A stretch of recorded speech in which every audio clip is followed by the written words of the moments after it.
வணக்கம் ஸ்டூடெண்ட்ஸ். இன்னைக்கு நம்ம ஒரு சூப்பர் இன்ட்ரெஸ்டிங் டாபிக் பார்க்க போறோம். கோஆர்டினேஷன் கெமிஸ்ட்ரியில ஒரு ஃபவுண்டேஷன் ஐடியா. நீங்க லேப்ல பார்த்திருப்பீங்க, லைட் ப்ளூ கலர்ல இருக்கிற காப்பர் சல்ஃபேட் சொல்யூஷன்ல அமோனியா ஆட் பண்ணணும். அது என்ன ஆகும்? அது ஒரு பியூட்டிஃபுல் டீப் ப்ளூ கலரா மாறும். அது ஏன் அப்படி மாறுதுன்னு எப்போயாவது யோசிச்சிருக்கீங்களா? இந்த மிஸ்ட்ரியோட சீக்ரெட் ஆல்ஃபிரட் வெர்னர் சொன்ன ஒரு தியரியில தான் இருக்கு. இதுதான் நம்ம இன்னைக்கு topic, Werner's theory of coordination compounds. Okay, let's dive into this. இந்த தியரி ஏன் ரொம்ப முக்கியம்னா, இதுதான் கோஆர்டினேஷன் காம்பவுண்ட்ஸை சிம்பிள் சால்ட்ஸ்லேருந்து வேறுபடுத்தி காட்டுது. வெர்னர் வாழதுக்கு முன்னாடி சிம்பிள் அயானிக் சார்ஜஸை வச்சு மட்டும்தான் கெமிஸ்ட்ரியை எக்ஸ்பிளைன் பண்ணிட்டு இருந்தாங்க. ஆனா COCl(NH3) 2+ மாதிரி காம்பவுண்ட்ஸ் ஏன் ஒரு ஸ்பெசிஃபிக் ஃபார்முலால ஸ்பெசிஃபிக் கலர்ல ரொம்ப ஸ்டேபிளா இருக்கும்னு அவங்களுக்கு புரியல. ஸோ இந்த பசிலை சால்வ் பண்ணா வெர்னர் ஒரு ரெவல்யூஷனரி ஐடியா கொண்டு வந்தார். அவர் சொன்னாரு, மெட்டல் ஆட்டம்ஸ்க்கு 2 டைப் ஆஃப் பாண்ட்ஸ் இருக்கும்.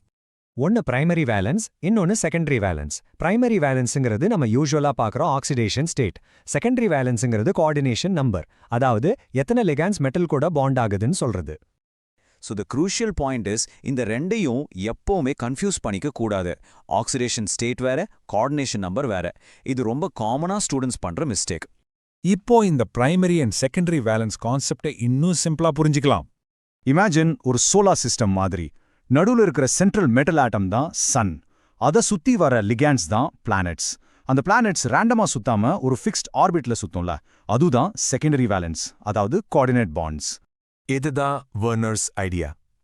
லிகன்ஸ் ரேண்டமா மெட்டல் கூட ஒட்டிட்டு இல்ல, அவை ஒரு ஸ்பெசிஃபிக் 3D அரேஞ்ச்மெண்ட்ல like octahedral or tetrahedral lock ஆகி இருக்கும். Let's visualise this. ஒரு சென்ட்ரல் மெட்டல் அயனை இமேஜின் பண்ணிக்கோங்க. அதுகிட்ட காலியான காய்கள், யானி எம்டி ஆர்பிட்டல்ஸ் இருக்கு.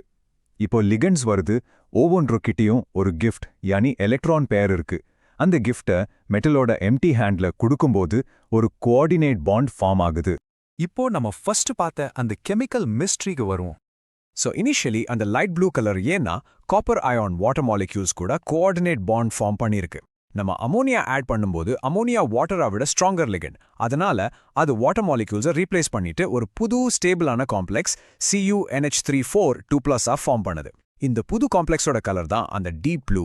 இந்த தியரி சும்மா கலர் சேஞ்சா எக்ஸ்பிளைன் பண்றதோட நிற்கல, இது லைஃபை சேவ் பண்ண கூட யூஸ் ஆகுது. For example, cyanide poisoning. Cyanide நம்ம பாடியில் இருக்கிற ஒரு இம்பார்ட்டன்ட் என்சைம்ல உள்ள அயன் கூட ஒரு வெரி ஸ்டேபிள் காம்ப்ளெக்ஸ் ஃபார்ம் பண்ணிடும், எனர்ஜி ப்ரொடக்ஷனை நிறுத்திடும். ஆனா டாக்டர்ஸ் கொடுக்குற ஆன்டிடோட் அது ஒரு இன்னும் ஸ்ட்ராங்கர் லிகண்ட். அது போய் என்சைம் கிட்ட இருந்து சைனைடை திருடி ஒரு புது காம்ப்ளெக்ஸை ஃபார்ம் பண்ணும். இந்த புது காம்ப்ளெக்ஸ் ஹார்ம்லெஸ் அண்ட் பாடியிலேருந்து வெளியே போயிடும். என்சைம் ஃப்ரீ ஆகி லைஃப் சேவ் ஆகுது. ஸோ டு ரீகேப், வெர்னர்ஸ் தியரியோட கோர் ஐடியா என்ன? மெட்டலுக்கு 2 வேலன்ஸ் இருக்கு. கோஆர்டினேஷன் காம்பவுண்ட்ஸா ஒரு மாலிகுலர் சோலார் சிஸ்டமா நினைச்சுக்கோங்க.